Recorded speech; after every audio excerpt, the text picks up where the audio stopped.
Now let's discuss about the embryology of ear.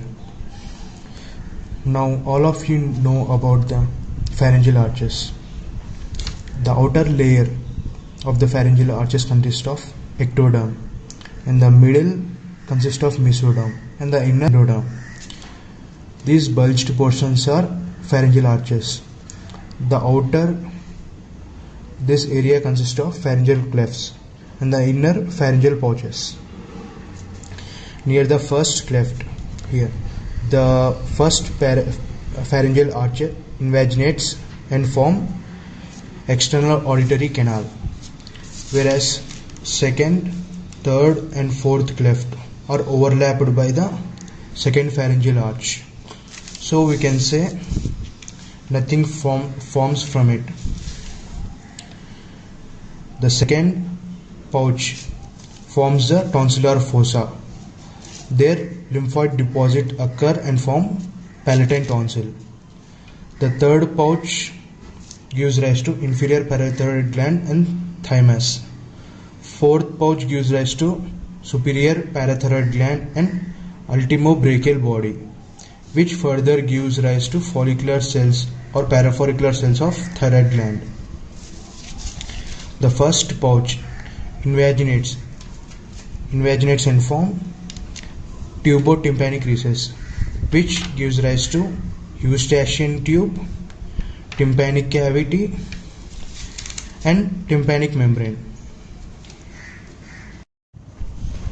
Now the first and second arch are formed from 6 ectodermal swellings. They start fusing together and result in formation of ear pinna. Here in ear pinna, the tragus part arises from the first arch, and the most of the cartilaginous pinna arises from second arch. As we have seen, the external ear pinna arises from hillock of His, whereas external acoustic canal or external acoustic meatus arises from first arch invagination. Middle ear, tympanic membrane. All three germ layers result in the formation of the tympanic membrane. Middle ear cavity plus Eustachian tube arises from the first pouch, as we have noticed earlier.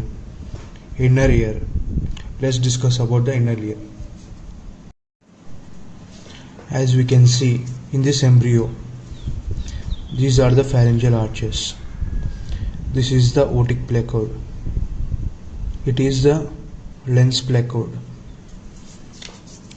We have first and second pharyngeal arches in this stage, particularly rhombencephalon stage.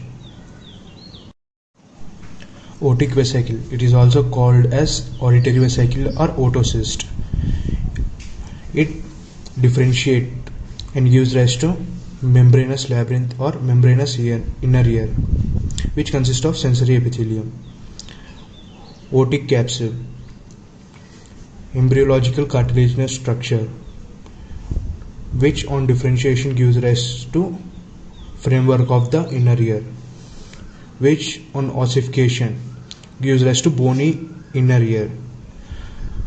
This ossification is also called as enchondral ossification, and the bone formed through it is enchondral bone.